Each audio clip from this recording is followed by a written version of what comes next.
Once one of America's top Republicans, Lawrence King is serving a 15-year prison sentence for a multi-million-dollar fraud. But financial crime is only half the story. This is the true story of Lawrence King. It is the story of a cancer at the heart of America and of its continuing cover-up at the highest level. One man is attempting to uncover the full story. Jhon DeCamp is among the most highly decorated Vietnam veterans. A former Republican state senator in Lincoln, Nebraska, he is now a lawyer fighting the legacy of Lawrence King's abuse of power. It's a web of intrigue that starts at our Holy of Holies, Boys Town, Nebraska, one of the most respected institutions in the United States, and spreads out like a spider web to Washington, D.C., right up to the steps of the nation's capital, the steps of the White House, involves some of the most respected and powerful and richest businessmen in this United States of America. And the centerpiece of the entire web is the use of children for sex and drug dealing and drug couriers, the compromising of politicians, the compromising of businessmen, but worst of all, the corruption of key institutions of government that have the duty and responsibility to make sure these things never happen. For Jhon DeCamp, the trail starts in a unique town just outside Omaha. World-famed Boys Town is in the news again. Made famous by an Oscar-winning film, Boys Town is America's favorite children's charity. It was founded in 1917 by a Catholic priest, Father Flanagan. Father Flanagan. The saddest spectacle in our social life is the neglected, unwanted, and unloved boy who has become a serious problem in our society. Boys Town was started to be a home for orphans. That was after World War I. And since then, society has changed and the problems of boys have changed. And so now, it's a question of taking care of homeless, abandoned, neglected, abused boys, and now girls also. Boys Town has been granted the privileges of an incorporated town, a Catholic diocese, and a school district for 500 children. Boys Town has cash reserves of $500 million, but still raises up to $35 million annually, solicited from the public by begging letters and promotional videos. I'm Father Val Peter, the caretaker of Father Flanagan's Stream and the executive director of Boys Town. Does Boys Town really exist, people ask me? You bet it does. Located in the heartland of America, Boys Town youth have come from many backgrounds and locales. As they graduate, they shall seek new adventures and head for different places. But always, they shall carry with them the spirit of Boys Town. If you'd like to help Boys Town, send your tax-deductible gift to Father Val Peter, Boys Town, Nebraska, 68010. Boys Town, for me, was the first thing I ever heard of when you think of institutions that you respect. Believe it or not, I was there for a while when I was a young boy. When an institution like that gets contaminated, then you better, if you got any decency at all, do something about it, or at least get it cleared up. Jhon DeCamp lays the blame for the contamination of Boys Town on the one-time leader of the National Black Republican Council, Larry King. Larry King was the fastest rising black star in the entire Republican Party of the United States during all of the 1980s.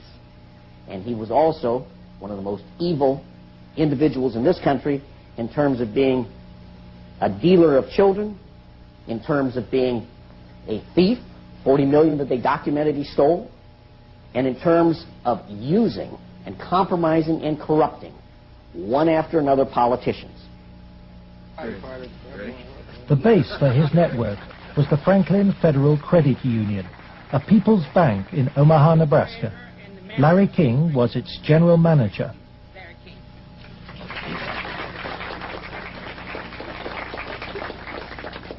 Thank you. This is especially an exciting day for me. Mr. King was a very charismatic person. When he came to the credit union, he was brought in because the credit union was actually failing. He did everything to build the credit union. King courted the leaders of Omaha's wealthy business district. Banks, industry, and charities placed millions of dollars in King's hands. From 1979, Larry King developed close commercial ties to Boys Town, and Boys Town youngsters were sent to work for his companies. Boys Town had quite a few accounts at Franklin Credit Union. Those were considered very valuable accounts. They were handled exclusively by the bookkeeping department. But on the average of once a month or once every 2 months, we always seemed to incorporate a person from Boys Town. But King used Boys Town not just as a source of young boys for his business. He prostituted them at sex and drug orgies. Paul Benassi was a victim of King's abuse. He was also sent by King to lure Boys Town youngsters off campus. We used to just drive around and go up to a home. That's when we used to do some of the scavenger hunts with picking up some of the kids. You know, just kind of win their confidence, become friends with them for a while. Start inviting them to the parties. The kids were 10 years old or older.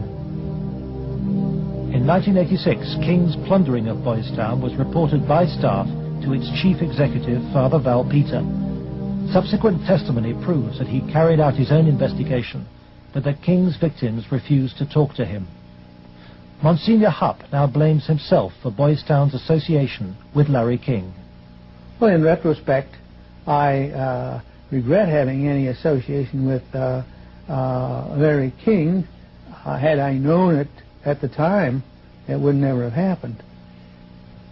Could you understand why a very detailed report from a social worker employed at Boys Town, identifying children and identifying their alleged abusers, never saw the light of day? Nothing happened with that. No, I can understand that, because had I known that, I wouldn't put up with that. But is that something like that happened? I don't know of it. Nebraska has a very clear statute that child abuse allegations should be reported to authorities. They shouldn't be reported to the principal of a school, director of a facility. They should be reported directly to either Child Protective Services or law enforcement. And so Larry King remained free to feed his pedophilic parties with child victims. But in 1988, a routine review brought King's involvement with Boys Town youth to the attention of Nebraska's State Foster Care Review Board.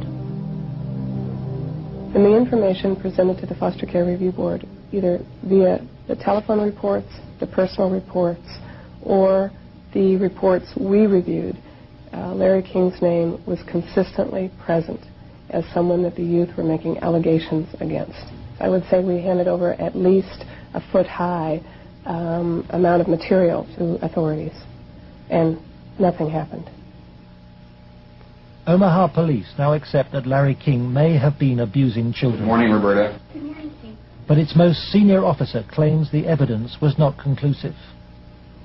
It is certainly possible that Mr. King was involved in illegal acts with children. If there was sufficient evidence of those types of allegations, he would have been prosecuted by the county attorney's office. For me, it was very clear that the case was not investigated and not pursued because of the alleged perpetrators. Those perpetrators, named by the children, were some of the richest and most influential citizens in positions of power in the state, men prominent in industry, politics, the media, even the police. We can only name the ringleaders. Besides Larry King, they were department store millionaire Alan Baer and the celebrity columnist of Omaha's only newspaper, the World Herald, Peter Citron. With the judicial system apparently paralyzed, Larry King spent Franklin's money on courting political influence. $10 million went on jewelry, flowers, and private planes. He cultivated contacts in the inner circles of Ronald Reagan's White House. At his palatial homes, 3 in Omaha and 1 in Washington, D.C., he held extravagant parties for the influential and powerful. His lavish spending bought him a protected life. Larry King was constantly heralded, cheered, applauded in the news media as the great businessman that's helping the poor people, the black community of Omaha. But King's extravagance attracted the attention of the Internal Revenue Service. As a result, on April the 11th, 1988, the Franklin Credit Union was raided and closed by the FBI.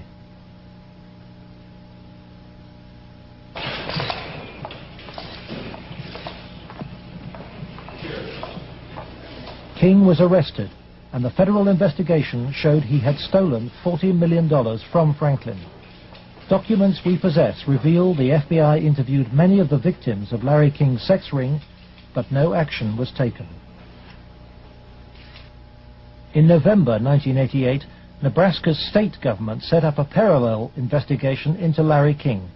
A legislative committee was formed. Its chairman was the Republican head of Nebraska's Banking Committee, corn farmer and state senator Lawrence Schmidt. Immediately, anonymous threats began. I received a phone call on the floor of the legislature.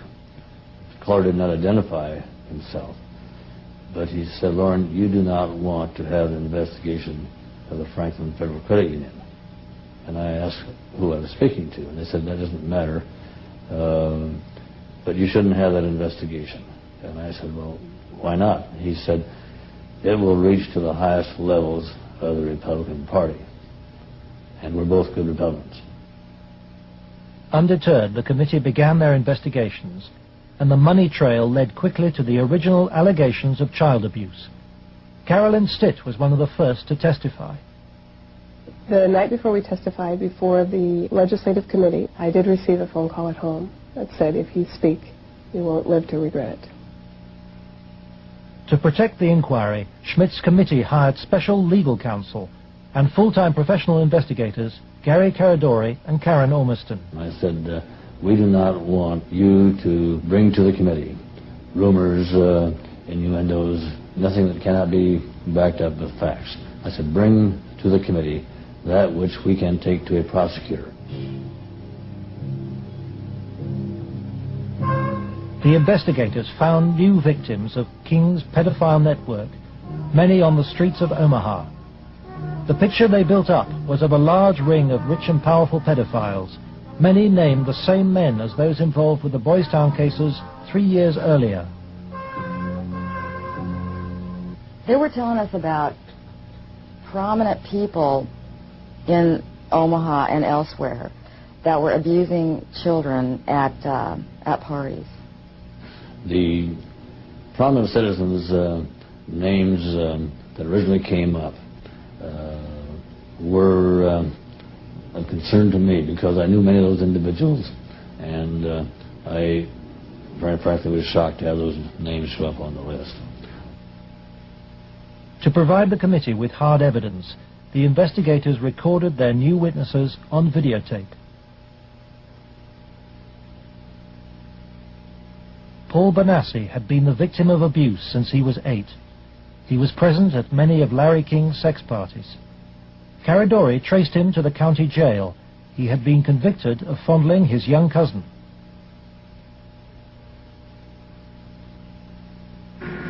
some of these people that would come to these parties. Larry King, Peter Citron, Wilson Wise. He didn't seem like he was like those people. Media personality Peter Citron procured some of his victims from Boys Town. The kids he liked were mainly around the age of probably about 8 and 13. It was mainly fondling and oral sex with him. He did have some anal sex, but he usually did that with the older kids. The parties involved ever more sadistic abuse. Whenever you were tied up, was there anybody else present other than you, Peter Citron? Yes. Who was that? It was Alan Bear. Millionaire Alan Bear hosted parties for a large number of sadistic pedophiles. Paul Benassi suffered at their hands. Okay? Yeah. They tied me up and had some other kids perform sex on weird ladies. Came in here and they burned me some cigarettes. Okay. Just take a deep breath now.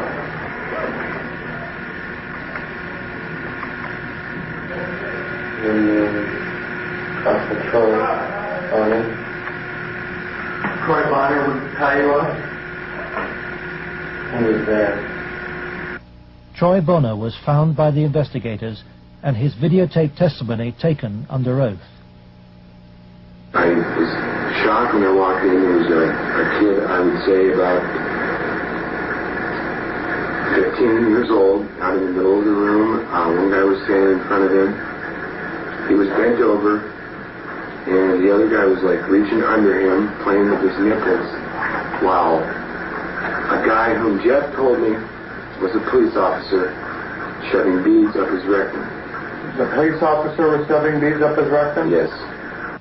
Bonner named Alan Bear as the man who introduced him to the sex parties. Alan Bear was a sick fuck. Didn't care, wanted sex, nasty, I don't even know if you can call it sex.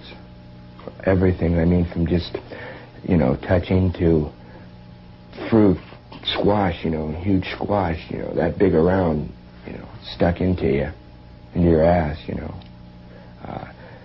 heat things, hot things, poked at you and stuck in you.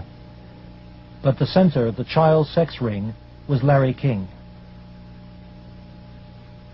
Larry King was the same kind of sick fuck Alan Bear was, except Larry King was more violent, more sure of himself. I got those scars on my arm one night at a party where Larry King, wanted to see how strong a men we were or something, and have us push our arms together, and then you'd light cigarettes, and as soon as you get burning, you just drop them down between your arms and, let it burn. And they made us stand there naked and touch each other while holding our arms together and burn cigarettes where, it's on film someplace.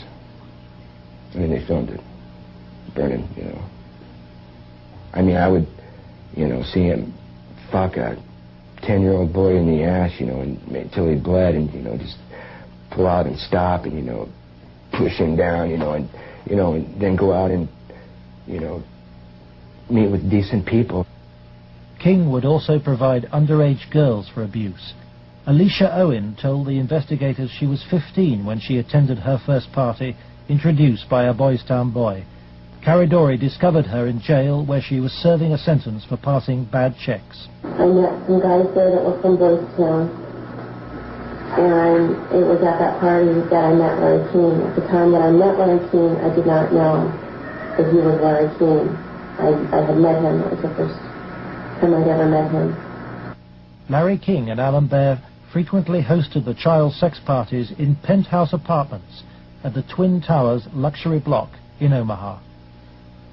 A lot of it was me handcuffed with my hands behind my head and my feet tied,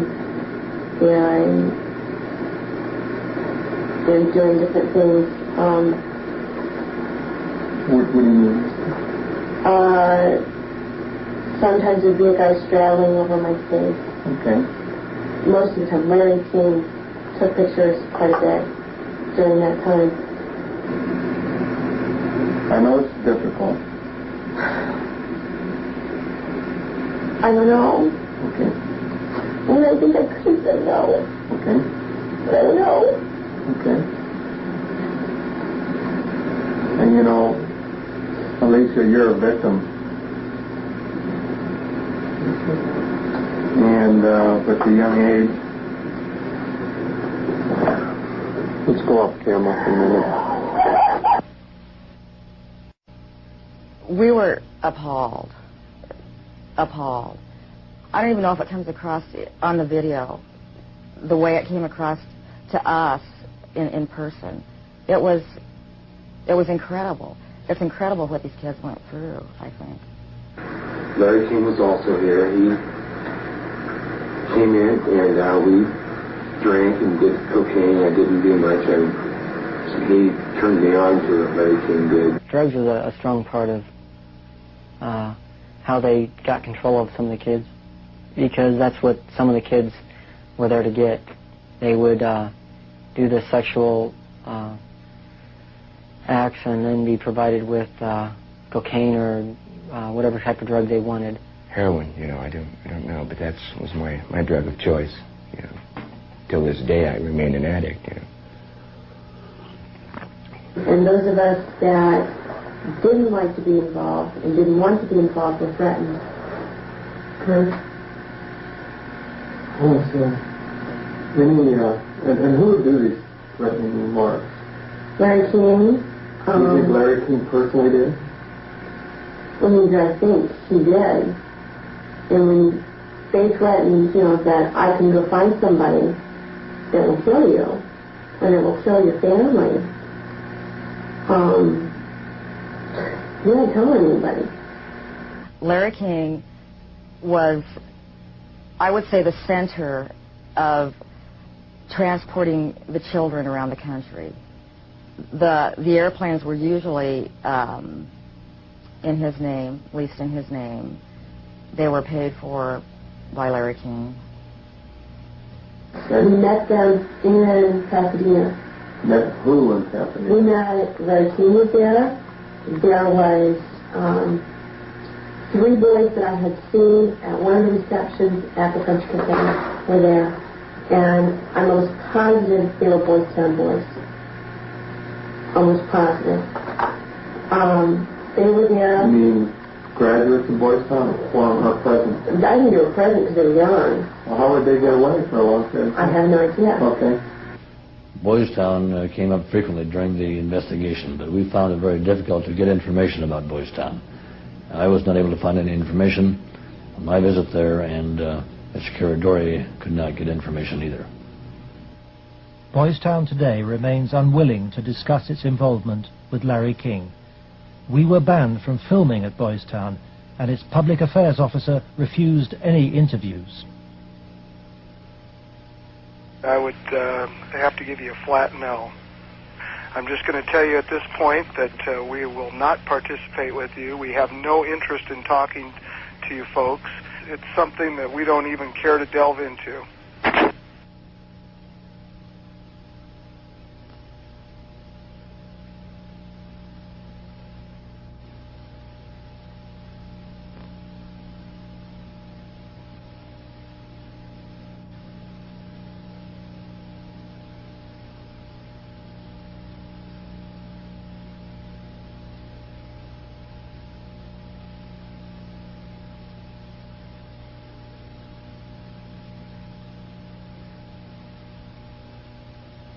By the spring of 1990, the Nebraska State Committee was convinced by the evidence of an organized child abuse ring. Its chairman, Lawrence Schmidt, sought the advice of his lawyer, Jhon DeCamp. On his advice, Schmidt turned over all the sworn evidence to the FBI. But immediately, the videotape testimony was leaked to a hostile local media. The media immediately started discrediting the witnesses. They were,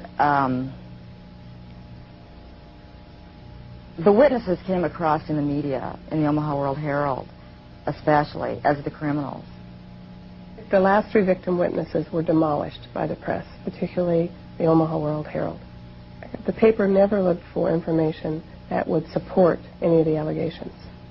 The whole purpose of the stories was to destroy any credibility that these youth may have.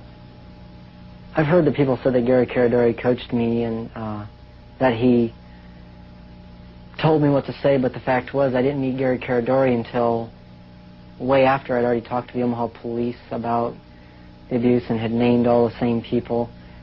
Paul Benassi maintains that neither the FBI nor the Omaha police took his allegations seriously. And they didn't ask me very much about Larry King or even Alan Bear at all. They treated the allegations that I made about the people who abused me almost like a joke. The stories were of such significance that the investigators first wanted to prove the accuracy of the stories. As they set about the investigation of the initially three and then a fourth person who were telling the stories, as the investigation developed, it became obvious to the investigators that the information was not accurate, that in fact it was an entire conspiracy of allegations, none of which had any truth to them. I was very disappointed with the way the FBI and law enforcement treated the victims. They, in fact, turned them into the offenders, so to speak. And instead of taking the evidence that was delivered to them by the victims and interrogating the persons whom the victims identified, they seemed to bear down and try to get the victims to change their story. It seemed to the investigators that the establishment of Omaha was closing ranks. Then Troy Bonner was brought in for questioning by the FBI. The FBI's attitude was, just no, these kind of things don't happen. From the first interview when I went, and realized they don't believe a fucking thing I'm saying, they were just appalled. But I realized what that look in their eye was back then. It was fear. It was fear of them, I had witnessed, firsthand things that would, destroy this city, people, a position, what I mean? It's not going to be believed, they said. It will not be believed. You will be found guilty of perjury. They weren't telling me maybe. They were saying, there's no way. You go on with this story, you're going to jail. That was said to me direct. Troy Bonner agreed to withdraw his videotape testimony. The FBI used Troy in an attempt to persuade fellow witness Alicia Owen into abandoning her evidence about Larry King's nationwide network of powerful pedophiles. We have obtained the recording of the phone call made by the FBI on March the 9th, 1990. It is significant evidence for Jhon DeCamp. This is Special Agent Michael F. Mott. Following will be a consensually recorded telephone call between Troy Bonner and Alicia Owen. Hello. Hi. Hey, what's going on? I'd like to ask you that. Talk to me. No, you talk to me. I don't understand why you're lying. Why are you lying? What are you talking about? That's what I'm asking you. You're calling me why I'm lying? Yeah. You can talk to this whole thing, Alicia. You're full of shit.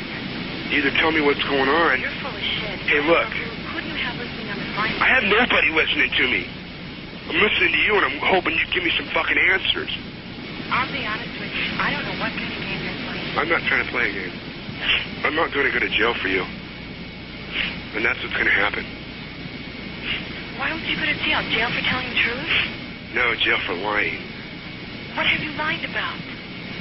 I haven't lied. Okay, then, but why are... Listen, shut up. Listen to me. You're not out here being talked to them every day. The pressure's kind of hard. You literally have to have bricks for brains to take on the FBI in this country. And that's exactly what you'd have to do this properly. They now, in my opinion, in my investigation, are the architects of the cover-up. We asked the FBI in Omaha for an interview about its investigation of the Franklin scandal. Larry Holmquist for the FBI here. We feel it would be inappropriate for us to comment. We work this with the Omaha Police Department, and we just don't feel it would be appropriate for us to make comments.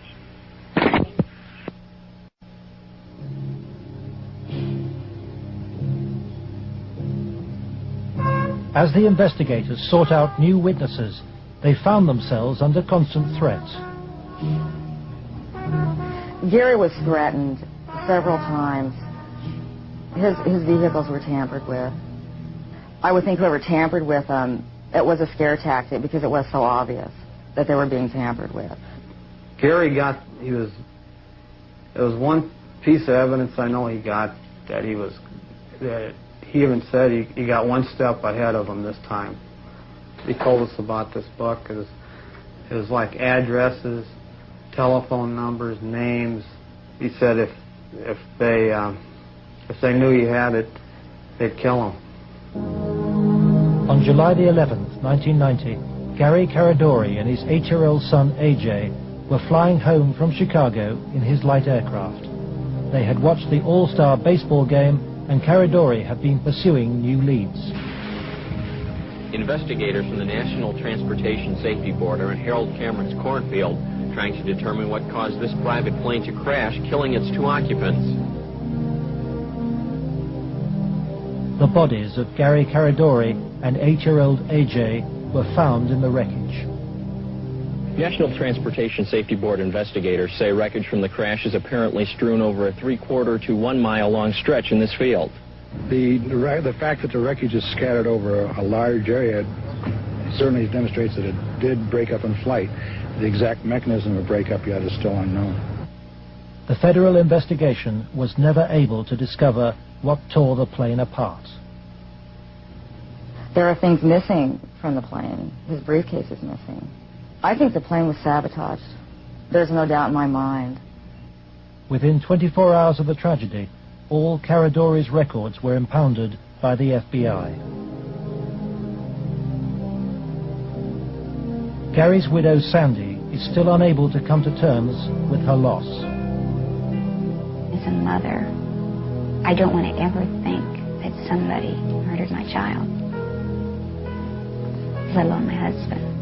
But I think if you'd ever talk to any parent, be it mother or father, who's ever lost a child, I mean, the worst thing that you can think of is that somebody would want to murder a child. I really feel that somebody killed my brother. And inside me, I know that somebody killed my brother. If somebody could help us out somewhere, somebody knows something. And may God help those who did that to him and his family. The effect of Gary's crash on the investigation, I think, in effect, put an end to anybody else coming forward. There are many victims. We knew of more. There are more. They're still out there. They're afraid to come forward. That's when I was finished, because I figured out if they murdered Gary and his son, there was nothing that would stop them.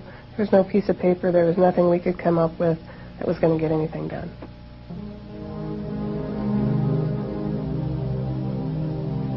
But Gary Caradori's death pricked Troy Bonner's conscience. He promised Sandy that he would tell Senator Schmidt's committee about the FBI's pressure which led him to lie. I set the record straight. I was, going to do it. And would, the truth would come out, and somebody would be held accountable for his death. And then at the funeral I had seen, FBI guys, and they looked at me. I was supposed to meet Senator Obetz and Schmidt for lunch after the funeral. And, that's when I decided, I told my mom, we're not going to do the lunch. We're going to hightail it out of Lincoln now. Troy Bonner claims that pressure from the FBI and with the assistance of the county attorney's office in Omaha led him to swear a new statement claiming that he and Alicia Owen had concocted the entire child abuse story. He told this story to the grand jury formed to bring any charges. On July the 23rd, 1990, the grand jury issued a bizarre and contradictory report. It indicted Larry King for fraud and embezzlement and ruled that he had paid young men for sex, but dismissed allegations about his sex ring. It indicted Alan Baer for the serious offense of pandering for sex, but rejected evidence linking him to King or to Citron, whom it noted had been convicted of separate child molestation charges. It accepted that Troy, Alicia, and Paul Bonassi had been abused, but not by the people they identified, and for refusing to withdraw her evidence, it charged Alicia Owen with perjury.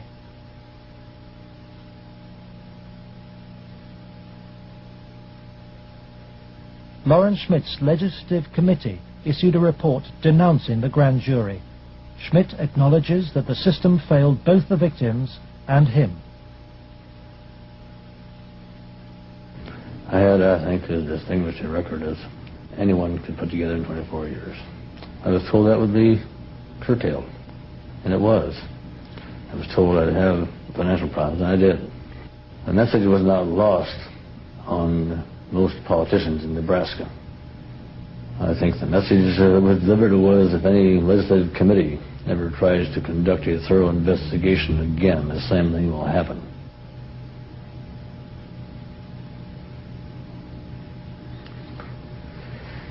It has shaken my faith in the institutions of government.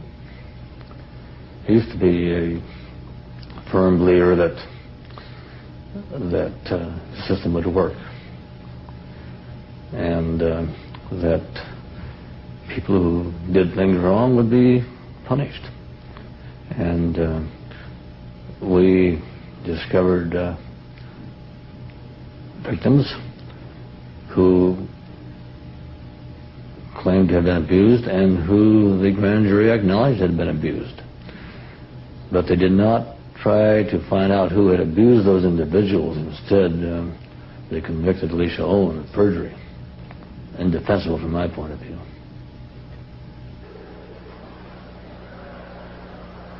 The trial took place in July 1991. Troy Bonner testified that the child abuse story had been an invention.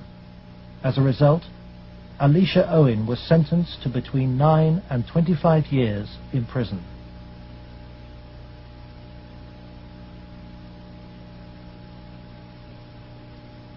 I can't find a case in the history of this country where some kid got sentenced to 25 or 30 years in prison for something like this.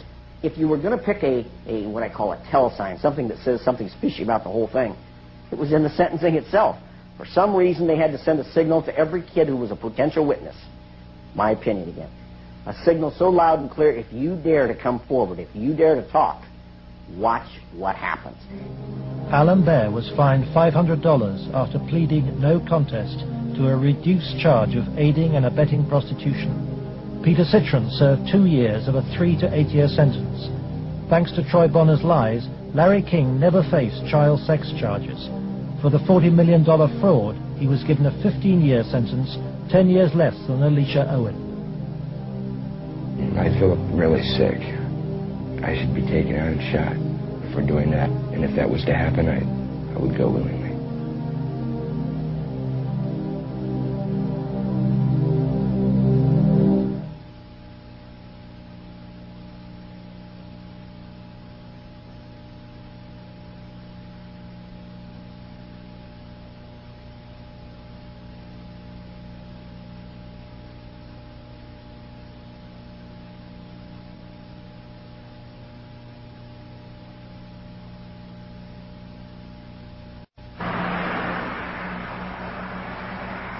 Jhon DeCamp, former state senator and Vietnam veteran, is now the only man fighting to help Larry King's victims. He is the lawyer trying to overturn Alicia Owen's conviction and to expose the cover-up. I live in Nebraska. Hell, I was born here, raised here. I have 4 kids growing up here. Like it or not, it's my heritage, you know. Well, if it's a dirty cesspool that I got to live in or look back on that I left, that ain't good. The real cost, if I were going to say to my family, has been the fear and intimidation it's put in some of the kids. A couple of the kids are really, really frightened and really had some sleeping problems over, hear this or that. So that's been the real concern I've had. Jhon has received anonymous threats and has turned for advice to his friend and one-time boss, former head of the CIA, William Colby.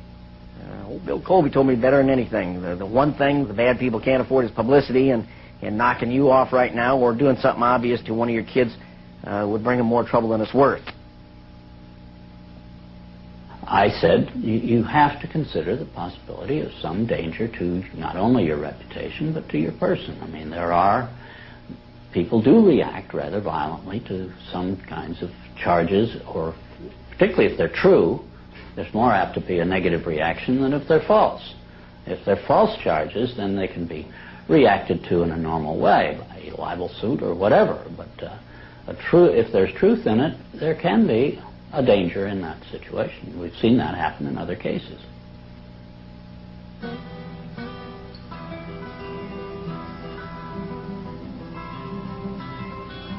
John arranges to meet Troy Bonner, the young man he sees as the key to the cover-up. He's in great danger. The reason is he carries the secret, so to speak.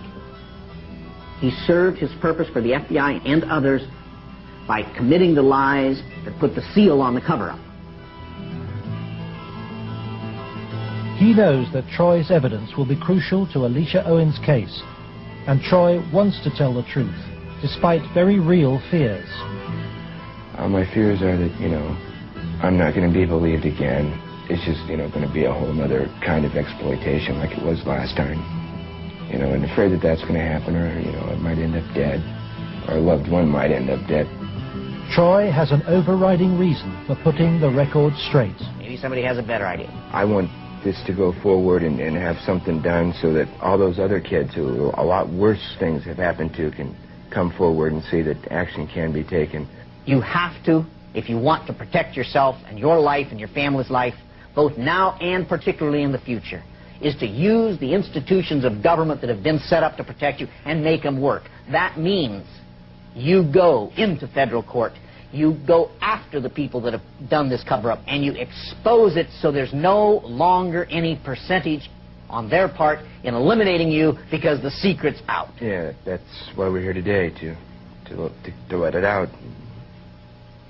John's advice to Troy to tell the truth in court puts him at risk of prosecution by the county attorney's office. Potentially, they could decide to charge him with perjury, because now he is telling that they forced me to lie. I did lie at Alicia's trial. I did lie before the grand jury. I did it because the authorities were forcing me to do it, and I was scared for my family. Potentially, they could charge him with perjury this time. Troy's appearance in court will keep Alicia Owen out of prison. She's on bail while DeCamp appeals against her perjury conviction. As her hearing approaches, vital new evidence emerges. Alicia claims that some of Troy's videotaped testimony was withheld from the grand jury which indicted her. The tapes that were shown to the grand jury had been edited. Everything that matched Troy's statement was shown. That matched mine. Because I know it's was edited out. And I think maybe one of the things we want to do is show the judge specifically where these, little 5-minute segments of, look, this tape says this, and then show him it isn't in this tape, and this is the tape the grand jury saw. I'm going to attempt to get these tapes, and we'll see what happens next. But to obtain the tapes, DeCamp must approach some of the very officials he has accused in court of being involved in the cover-up, the county attorney's office which ran the grand jury. In the good old Alicia Owen case, 127-194, I'm trying to get the evidence, the tapes and the transcripts of Troy and Danny. Troy Bonner. He had that up here once. Yeah. Look at the county attorneys. They have all the bills up there. Oh. Robert. Let me guess. Robert Siegler has them. Robert Siegler is the prosecuting attorney trying to send Alicia Owen back to prison. After lengthy negotiations, DeCamp emerges with the tapes the grand jury never saw. I went with $4,000, about $4,000 of cocaine. Okay, and what airline? In more than 2 hours of taped testimony, Troy details trips across America on behalf of Larry King and Alan Baer. Trips for drug deals and sex. It corroborates Alicia's evidence. Fort Worth, like an hour. And then a big plane from Dallas to Los Angeles. Did anybody go with you? Alicia Owen.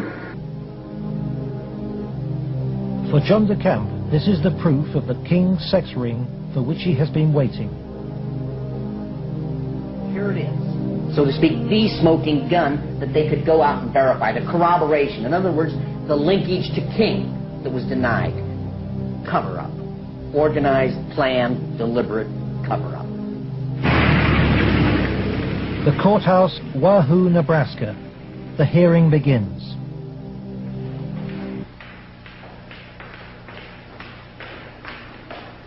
Alicia Owen is ready to testify. So is Paul Bonassi.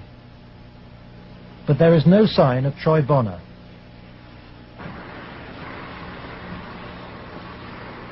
DeCamp discovers that Robert Siegler has sent the young man a subpoena. Fearing arrest for perjury, Troy has gone into hiding. DeCamp is without his most vital witness.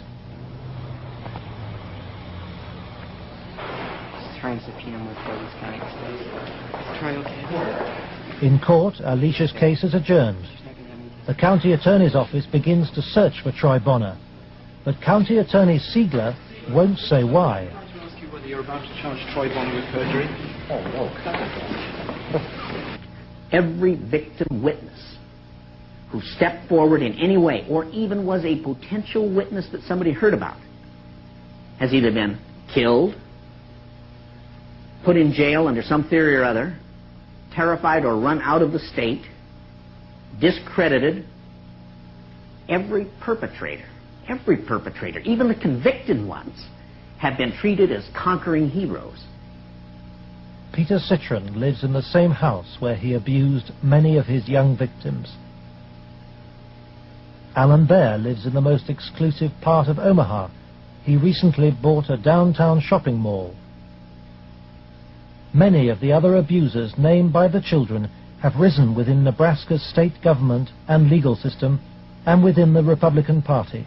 Obviously, the FBI was protecting something a lot more significant than a bunch of old pedophiles having improper relations with little boys. They were protecting something a lot more significant than a bunch of drug peddlers. They were protecting, in my opinion, they were protecting some very prominent politicians, some very powerful and wealthy individuals associated with those politicians and the political system, up to and including the highest political people in this entire country.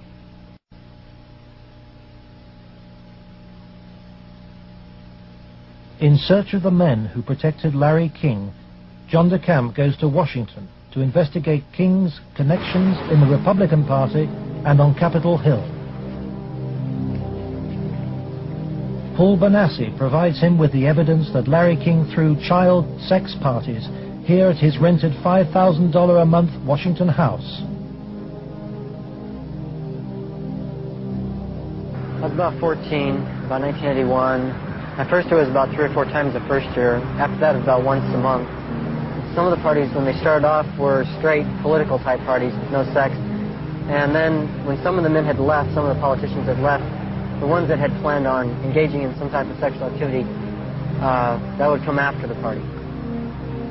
Some of the kids would be held downstairs in some of the rooms where if they acted up or if they started freaking out because of the drugs that they were on, they'd put them in a room that they couldn't get out of, and they'd lock them in. What kind of drugs?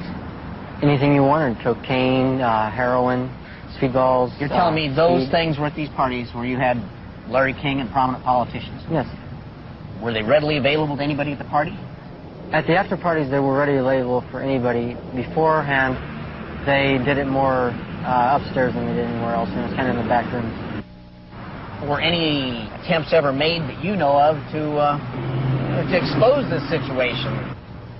As far as I know, nothing's ever been done, and most of the people that were in there had already been, I guess you could say, compromised. King's partner was Washington lobbyist Craig Spence. Spence took youngsters, including Bonassi, on private midnight tours of the White House. So you were in the White House then? Yes. And how did you gain access? Well, I came down with Larry King, but Craig Spence was the one that arranged the trip for us. And it was kind of a gift for our services that we were doing. How many times were you on this kind of a trip? I came to it on 2 times. 2 times. And were you used for sex on those occasions? Not until after we left. After you left the White House? Yeah. What time of night? It was usually around midnight.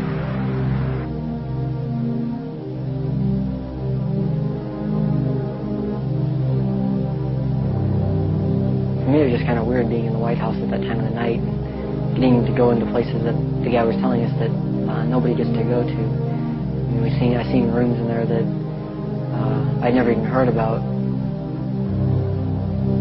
Craig Spence and Larry King had a couple of groups. One was called Bodies by God, and they had the Callboys, and there was another group that was started by Larry King, which was called the Golden Boys, which was kids that were usually under the age of approximately 10.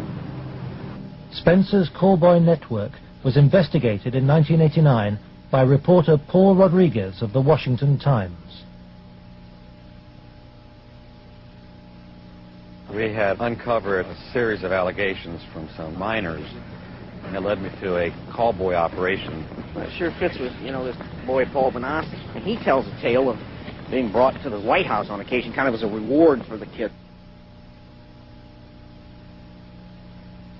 Craig Spence is dead. He committed suicide. He had advanced stages of AIDS. He was an AIDS carrier, and he killed himself. This was the thing that always bothered me. They claimed it was the largest male prostitution ring in the city that they've ever had uncovered. It was $1 million a year minimum. Yeah.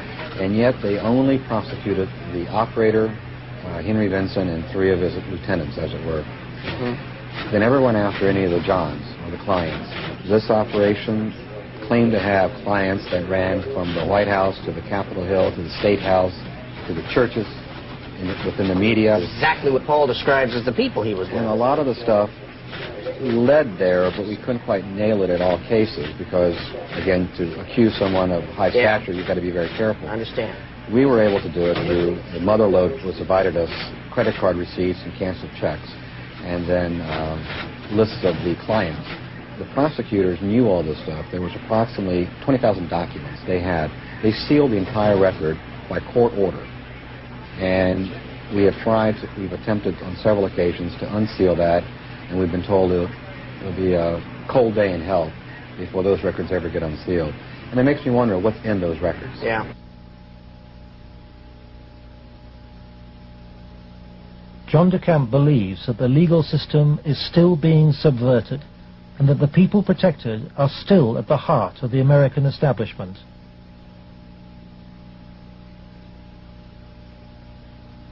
He hopes that this program will expose a serious miscarriage of justice, but the opposition is formidable. It's beyond belief that arguably the most powerful person in the world, the President of the United States, in the form of Richard Nixon, could not prevent the investigation of Watergate, or that President Reagan could not prevent the investigation of Iran-Contra.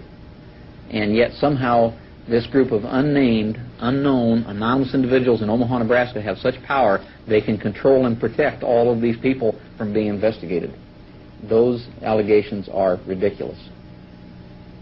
Well, first of all, Nixon did cover up Watergate. Number one. Bush did cover up Iran-Contra, at least officially. And Omaha has successfully covered up this situation. In each case, it was the press that exposed the problem. It wasn't institutions of government. They had been corrupted. They had been compromised. They were the ones doing the cover-up. The Attorney General is now involved. DeCamp's evidence has been passed by William Colby to a senior lawyer in the Justice Department. He did say that the Attorney General's office would be very sensitive to any charges of abuse of children, that this was a matter of considerable priority to the department, that this sort of thing not take place, and that they would assign an officer to look into the case.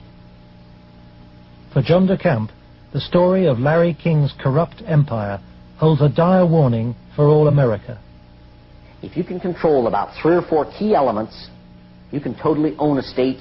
You can make right wrong. You can make truth falsehood, falsehood truth. If you control the media, if you control the Justice Department, if you control the police, you own the system.